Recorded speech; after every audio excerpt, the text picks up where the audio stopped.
Oi, preciosidade do Senhor, seja muito bem-vindo ao nosso canal. Meu nome é Jéssica Cerqueira e eu estou aqui hoje para semear boas sementes na sua vida, através de leitura diária da palavra e comunhão com Deus. Você que está chegando aqui agora, se inscreva aqui no botão abaixo, ative o sininho para você receber sempre a notificação de quando eu posto um vídeo novo, tá bom? Então, bora semear boas sementes do Senhor no nosso coração, começando o dia de hoje com uma breve oração. Senhor Jesus Cristo amado, eu te agradeço, Senhor, por mais uma vez estar aqui na tua presença e poder exaltar o teu santo nome, Senhor, através dessa leitura. Deus, que essa leitura, Senhor, alcance outras vidas, Senhor, em todos os momentos que elas passarem por aqui, por esse canal. Porque cada dia mais, Senhor, esse canal está crescendo. E isso é para a honra e glória do teu santo nome. Eu te agradeço, em nome de Jesus. Amém. Então vamos começar a nossa leitura de hoje. Hoje é o nosso 133º dia. Na leitura de hoje vamos ler 1 Samuel capítulo 14, versículo 1 ao 52. A vitória de Jonatas sobre os filisteus, capítulo 14. Sucedeu, pois, que um dia disse Jonatas, filho de Saul, ao moço que lhe levava as armas: Vem, passemos a guarnição dos filisteus, que está lá daquela banda. Porém, não o fez saber a seu pai. E estava Saul na extremidade de Gibeá, debaixo da romeira que estava em Migron. E o povo que havia com ele eram uns 600 homens. E Aias, filho de Aitube, irmão de Icabô, filho de Finéias, filho de Eli, sacerdote do Senhor, em Siló, trazia o efode. Porém, o povo não sabia que Jonatas tinha ido. E nas passagens pelas quais Jonatas procurava passar a guarnição dos filisteus, desta banda havia uma penha aguda, e da outra banda uma penha aguda. E era o nome de uma Bozés, e o nome da outra Sené. Uma penha para o norte estava defronte de Miquimás, e a outra para o sul, defronte de Gibeá. Disse, pois, Jonatas ao moço que lhe levava as armas: Vem, passemos a guarnição destes incircuncisos.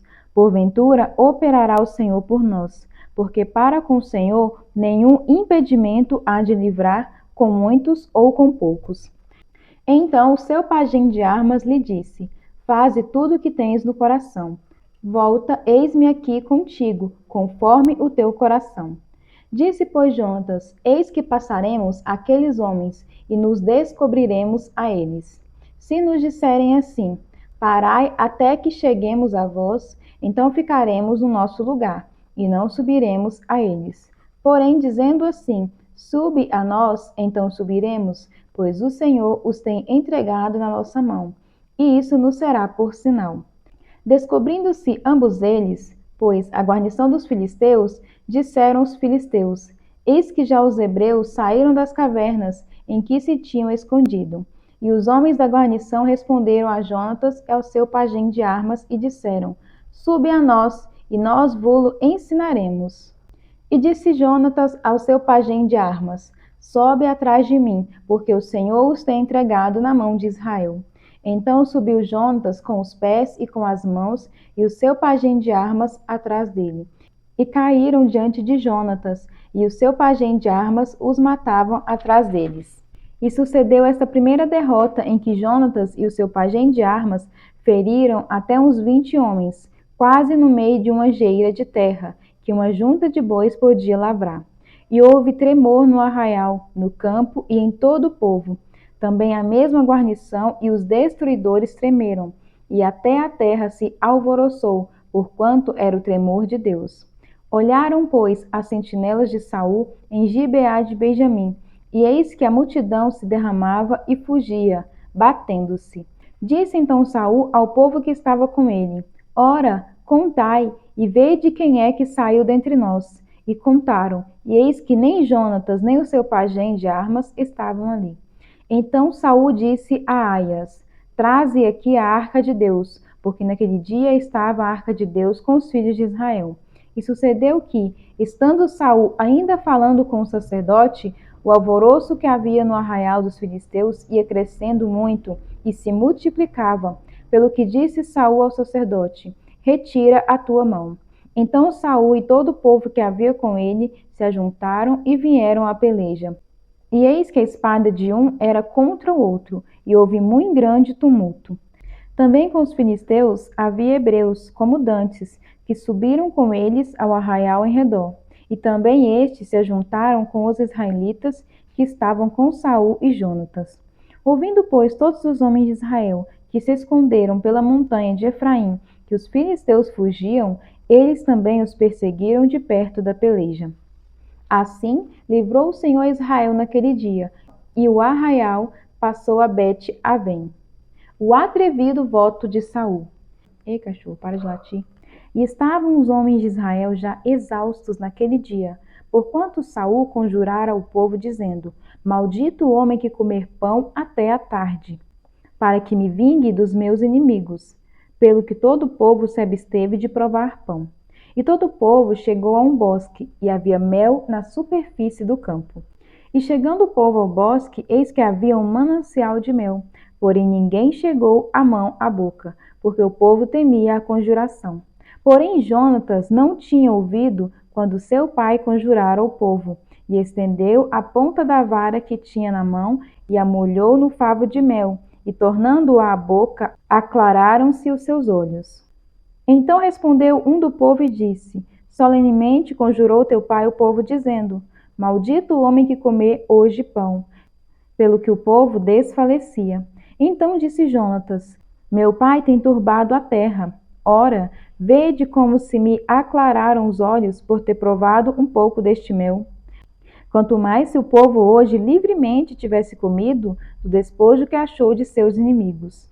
Porém, agora não foi tão grande o estrago dos filisteus. Feriram, porém, aquele dia os filisteus desde Miquimás até Aijalon, e o povo desfaleceu em extremo. Então o povo se lançou ao despojo, e tomaram ovelhas, e vacas, e bezerros, e os degolaram no chão. E o povo os comeu com sangue. E o anunciaram a Saul, dizendo: Eis que o povo peca contra o Senhor, comendo com sangue. E disse ele: Alevosamente procedestes. Revolvei-me hoje uma grande pedra. E disse mais Saul: Derramai-vos entre o povo, e dizei-lhes: Trazei-me cada um o seu boi, e cada um a sua ovelha, e degolai-os aqui, e comei, e não pequeis contra o Senhor, comendo com sangue. Então todo o povo trouxe de noite, cada um com a sua mão, o seu boi, e os degolaram ali. Então edificou Saul um altar ao Senhor. Este foi o primeiro altar que edificou ao Senhor. Jonatas é condenado à morte. Depois disse Saul: Desçamos de noite atrás dos filisteus e despojemo-los até que amanheça a luz, e não deixemos de resto um homem deles. E disseram: Tudo o que parecer bem aos teus olhos, faze. Disse, porém, o sacerdote: Cheguemo-nos aqui a Deus. Então consultou Saul a Deus, dizendo: Descerei atrás dos filisteus? Entregá-lo-ás na mão de Israel? Porém aquele dia não lhe respondeu. Então disse Saul: Chegai-vos para cá, todos os chefes do povo, e informai-vos, e vede em que se cometeu hoje este pecado. Porque vive o Senhor, que salva Israel, que ainda que seja em meu filho Jonatas, certamente morrerá. E nenhum de todo o povo lhe respondeu. E disse mais a todo Israel: Vós estareis de uma banda, e eu e meu filho Jonatas estaremos da outra banda. Então disse o povo a Saul: Faze o que parecer bem aos teus olhos. Falou, pois, Saul ao Senhor, Deus de Israel: Mostra o inocente. Então Jonatas e Saul foram tomados por sorte, e o povo saiu livre. Então disse Saul: Lançai a sorte entre mim e Jonatas, meu filho. E foi tomado Jonatas. Disse então Saul a Jonatas: Declara-me o que tens feito. E Jonatas lhe declarou e disse: Então somente provei um pouco de mel com a ponta da vara que tinha na mão. Eis que devo morrer? Então disse Saul: Assim me faça Deus e outro tanto, que com certeza morrerá Jonatas.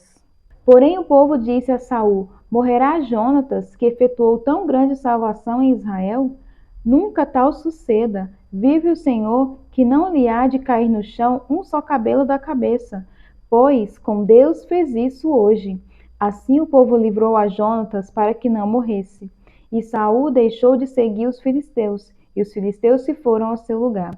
Então tomou Saul o reino sobre Israel, e pelejou contra todos os seus inimigos em redor, contra Moabe e contra os filhos de Amon, e contra Edom, e contra os reis de Zobá, e contra os filisteus, e para onde quer que se voltava, executava castigos.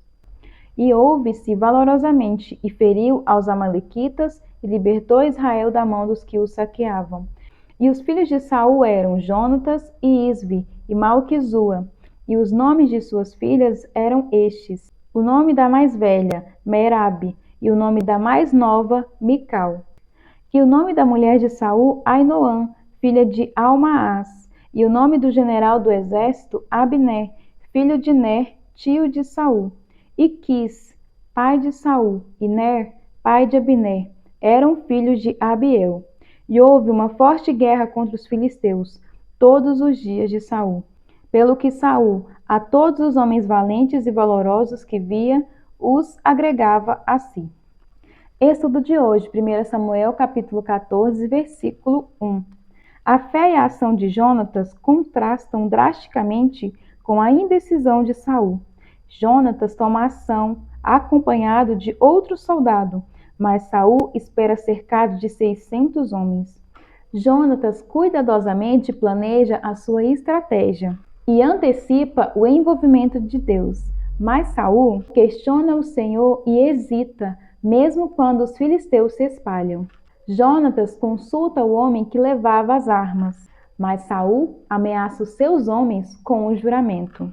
Jonatas espera por um sinal do Senhor, mas Saul faz um altar apenas com uma consideração tardia. Jonatas mantém Deus em sua mente e age com confiança, mas Saul esquece-se de Deus e fica cheio de dúvidas. Quando vivemos pela fé, crendo em um bom Deus, podemos seguir a sua liderança com confiança e esperar por sua orientação com certeza. Quando mantemos continuamente o poder do Altíssimo à nossa frente, podemos corajosamente avançar na vida. Se a sua vida está repleta de hesitação e indecisão, que passos de fé você pode dar para expressar sua confiança em Deus? Quando o fizer, fique atento à liderança de Deus e esteja pronto para continuar ou mudar o curso se for necessário. Aproveite a liberdade de confiar e obedecer. João capítulo 7, versículo 30 ao 53. Então tentaram prendê-lo, mas ninguém lhe pôs as mãos, porque a sua hora ainda não havia chegado. Assim mesmo, muitos dentre a multidão creram nele e diziam: quando o Cristo vier, fará mais sinais milagrosos do que este homem fez? Os fariseus ouviram a multidão falando essas coisas a respeito dele. Então o chefe dos sacerdotes e os fariseus enviaram guardas do templo para o prenderem. E disse-lhe Jesus: estou com vocês apenas por pouco tempo, e logo irei para aquele que me enviou. Vocês procurarão por mim, mas não me encontrarão. Vocês não podem ir ao lugar onde eu estarei. Os judeus disseram uns aos outros: aonde pretende ir este homem que não o possamos encontrar? Para onde vive o nosso povo, espalhado entre os gregos, a fim de ensiná-lo? O que ele quis dizer quando falou: vocês procurarão por mim, mas não me encontrarão, e vocês não podem ir ao lugar onde eu estarei? No último dia e mais importante dia da festa, Jesus levantou-se e disse em alta voz: se alguém tem sede, venha a mim e beba. Quem crer em mim, como diz a Escritura, do seu interior fluirão rios de água viva. Ele estava se referindo ao Espírito que mais tarde receberiam os que nele crescem. Até então o Espírito ainda não tinha sido dado, pois Jesus ainda não fora glorificado. Ouvindo as suas palavras, alguns dentre o povo disseram: certamente este homem é o profeta. Outros disseram: ele é o Cristo. Ainda outros perguntaram: como pode o Cristo vir da Galileia? A Escritura não diz que o Cristo virá da descendência de Davi, da cidade de Belém, onde viveu Davi? Assim, o povo ficou dividido por causa de Jesus. Alguns queriam prendê-lo, mas ninguém lhe pôs as mãos. A incredulidade dos líderes judeus.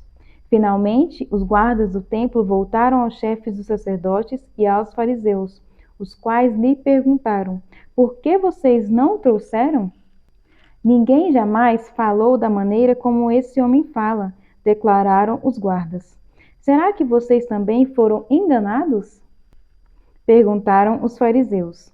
Por acaso alguém das autoridades ou dos fariseus creu nele? Não, mas essa ralé, que nada entende da lei, é maldita. Nicodemos, um deles, que antes tinha procurado Jesus, perguntou-lhes: a nossa lei condena alguém sem primeiro ouvi-lo para saber o que ele está fazendo? E eles responderam: você também é da Galileia? Verifique e descobrirá que da Galileia não surge profeta. Então cada um foi para sua casa. Estudo de hoje, João capítulo 7, versículo 38 e 39. Jesus usou o termo água viva para referir-se à vida eterna quando estava falando com a mulher samaritana, em João capítulo 4, versículo 10. Aqui, ele usa o termo entre o povo judeu, para referir-se ao Espírito Santo. Os dois significados trabalham juntos. O Espírito Santo dá a vida eterna, em João capítulo 6, versículo 63. O convite de Jesus, venha a mim e beba, em João capítulo 7, versículo 37, referia-se à bênção do dom da vida que Deus promete derramar sobre o seu povo. Porque derramarei águas sobre o sedento e rios sobre a terra seca. Derramarei o meu espírito sobre a tua posteridade e a minha bênção sobre os teus descendentes. E brotarão entre a erva, como salgueiros junto aos ribeiros das águas. Em Isaías capítulo 44, versículo 3 e 4. Muitas pessoas acham que as exigências de Deus são cansativas, não um dom de vida. Então, por que o Pai faz essas promessas? Anteriormente, Jesus explicou: o Espírito é o que vivifica, a carne para nada a aproveita. As palavras que eu vos disse são espírito de vida, em João capítulo 6, versículo 63. Todos os nossos esforços cansam-nos, porque eles nada realizam. Em vez disso, devemos viver pelo Espírito. Isso significa que, em vez de seguir as regras, estamos seguindo o Senhor. Não estamos vivendo de acordo com os princípios, mas segundo uma pessoa, Jesus, que é a vida. Orando os Salmos. Ore pelos cristãos em todo o mundo que estão combatendo o reino das trevas. Peça a Deus que ouça as orações deles e que os livre por meio de seu amor infalível. Salmo capítulo 109, versículo 1 ao 31. Davi pede a Deus o castigo dos ímpios e que o livre das suas aflições. Salmo capítulo 109. Ó Deus do meu louvor, não te cales, pois a boca do ímpio e a boca fraudulenta estão abertas contra mim. Tem falado contra mim com uma língua mentirosa. Eles me cercarão com palavras odiosas e pelejarão contra mim sem causa. Em paga do seu amor são meus adversários, mas eu faço oração. Deram-me mal pelo bem e ódio pelo amor. Põe acima do meu inimigo um ímpio, e Satanás esteja à sua direita. Quando for julgado, saia condenado, e em pecado se lhe torne a sua oração. Sejam poucos os seus dias, e outro tome o seu ofício. Sejam órfãos os seus filhos, e viúva sua mulher. Sejam errantes e mendigos os seus filhos, e busquem o seu pão longe da sua habitação assolada. Lance o credor mão de tudo quanto tenha, e despojem-nos os estranhos do seu trabalho. Não haja ninguém que se compadeça dele, nem haja quem favoreça os seus órfãos. Desapareça a sua posteridade, e o seu nome seja apagado na seguinte geração. Esteja na memória do Senhor a iniquidade de seus pais, e não se apague o pecado de sua mãe. Antes, estejam sempre perante o Senhor, para que façam desaparecer a sua memória da terra. Porquanto se não lembrou de usar de misericórdia, antes perseguiu o varão aflito e necessitado, como também o quebrantado de coração, para o matar. Visto que amou a maldição, ela lhe sobrevenha, e pois que não desejou a bênção, e ela se afaste dele. Assim como se vestiu de maldição, tal como de uma veste, assim penetre ela nas suas entranhas como água, e em seus ossos como azeite. Seja para ele como veste que o cobre e como cinto que o cinja para sempre. Seja este da parte do Senhor o galardão dos meus contrários e dos que falam mal da minha alma. Mas tu, ó Jeová, Senhor, sê comigo por amor do teu nome, porque a tua misericórdia é boa. Livra-me, porque estou aflito e necessitado, e dentro de mim está aflito o meu coração. Eis que me vou como a sombra que declina, sou sacudido como o gafanhoto. De jejuar estão enfraquecidos os meus joelhos, e a minha carne emagrece. E ainda lhes sirvo de opróbrio, quando me contemplam, movem a cabeça. Ajuda-me, Senhor, Deus meu. Salva-me segundo a tua misericórdia, para que saibam que nisso está a tua mão, e que tu, Senhor, o fizeste. Amaldiçoem eles, mas abençoa tu. Levantem-se, mas fiquem confundidos, e alegre-se o teu servo. E vistam-se os meus adversários de vergonha, e cubra-os a sua própria confusão como uma capa. Louvarei grandemente ao Senhor com a minha boca, louvá-lo-ei entre a multidão. Pois se porá à direita do pobre, para o livrar dos que condenam a sua alma. Provérbios capítulo 15, versículos 5 ao 7. O insensato faz pouco caso da disciplina de seu pai, mas quem acolhe a repreensão revela prudência. A casa do justo contém grande tesouro, mas os rendimentos dos ímpios lhe trazem inquietação. As palavras dos sábios espalham conhecimento, mas o coração dos tolos não é assim. E essa foi mais uma leitura do dia de hoje. Que o Senhor abençoe grandemente a sua vida, toda a sua semana. Eu espero você aqui amanhã. Tchau!